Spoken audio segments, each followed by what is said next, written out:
आदाब दोस्तों, पिछले लेक्चर में हमने कंस्ट्रक्शन ड्राइंग पढ़ना सीखा था, लेकिन सिर्फ ड्राइंग पढ़ लेना काफी नहीं होता।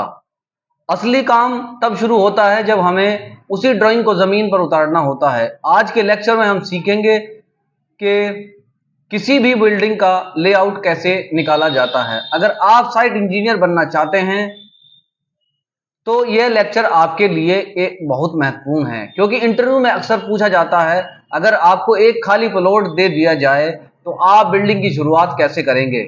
चलिए सबसे पहले समझते हैं कि लेआउट क्या होता है। लेआउट का मतलब है ड्राइंग में बनी हुई बिल्डिंग को बिल्कुल सही माप के साथ जमीन पर मार्क करना, यानी कॉलम कहाँ बनेगा, वॉल कहाँ आएगी, मेन गेट कहाँ होगा और बिल्डिंग किस दिशा में बनेगी, ये सब लेआउट से तय होता है। अगर लेआउट में गलती हो गई तो पूरी बिल्डिंग गलत बन सकती है। इसलिए कहा जाता है कि एक अच्छी बिल्डिंग की शुरुआत सही लेआउट से होती है।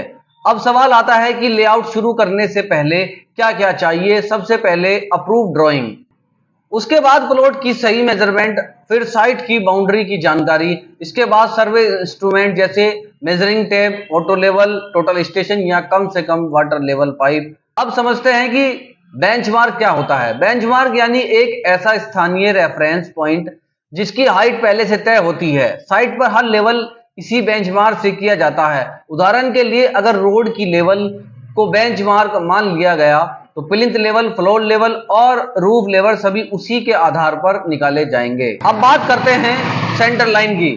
सेंटर लाइन बिल्डिंग की सबसे महत्वपूर्ण लाइन होती है। इसी के आधार पर कॉलम, बीम और वॉल्स की पोजीशन तय होती है।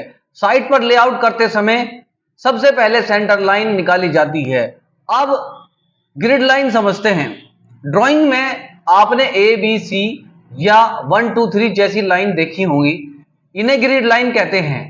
इन ग्रिड लाइन की मदद से हर कॉलम की सही जगह आसानी से निकाली जाती है।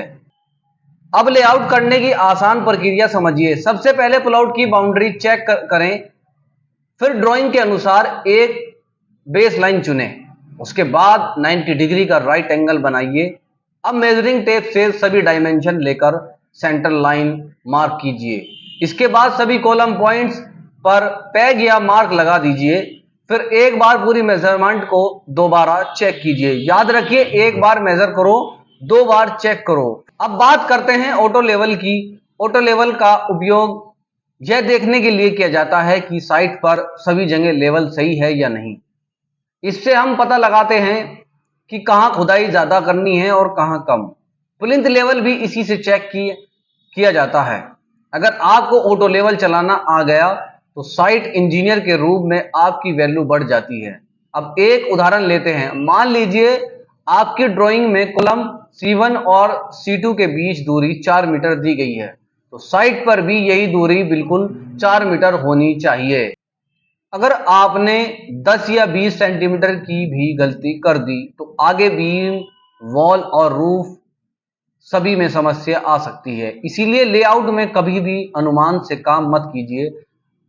अब जानते हैं कि फ्रेशर सबसे ज्यादा कौन कौन सी गलतियां करते हैं। ड्राइंग पढ़े बिना लेआउट शुरू करना, टेप सही से न पकड़ना, राइट एंगल चेक न करना, ग्रिड लाइन को इग्नोर करना, मेजरमेंट दोबारा चेक न करना।